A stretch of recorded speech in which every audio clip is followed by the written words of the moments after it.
Kris, Zach Hyman obviously back in the lineup based on morning skate today. Just a thought on, how where you think he's at and how he can be, potentially impact the team here. Well, physically, he's ready to go. He's been skating for quite a while.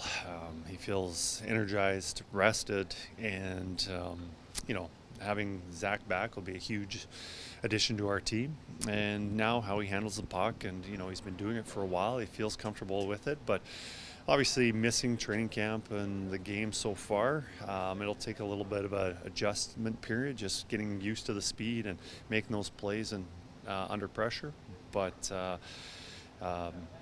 we're very fortunate to have him back right now, and it'll be a boost for the team. You have Hyman back, but you have a couple other guys in your top six that maybe people didn't think would be there at the start of the year. One is Jack Roslovic, who finished up last year with Carolina, and the other is Matt Savoy, who appears to be emerging here. Just a thought on those two wingers and what they've given you here of late.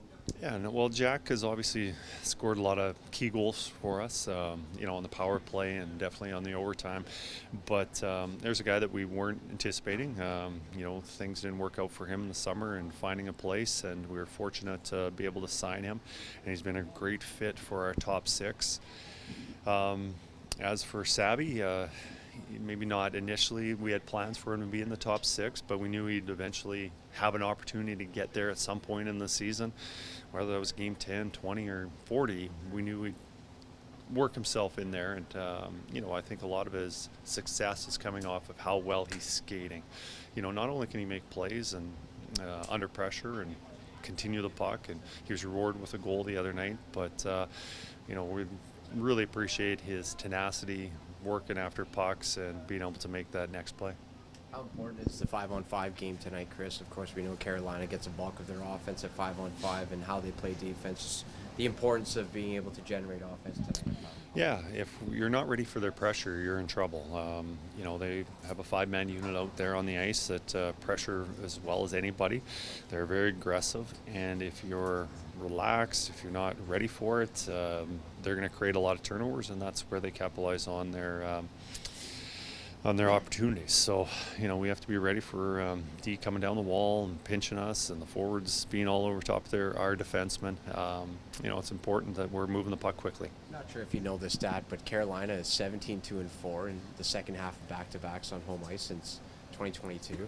What do you think allows them to find so much success in the back half of back-to-back games? Well, I think they play a certain style, no matter if it's a back-to-back or whoever their opponent is. It's very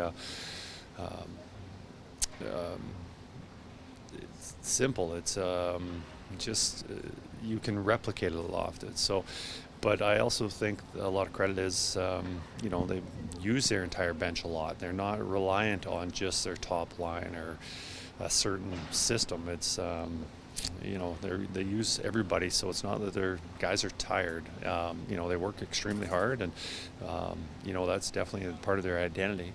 But that's pretty impressive to be that good on their back-to-back game. Now, when it comes to Zach Hyman specifically, how nice is it to see him back in his usual spot, net front power play, just with how effective he is in front of that net? Hopefully he can find his old touch and put pucks in the net like we were so accustomed to him doing.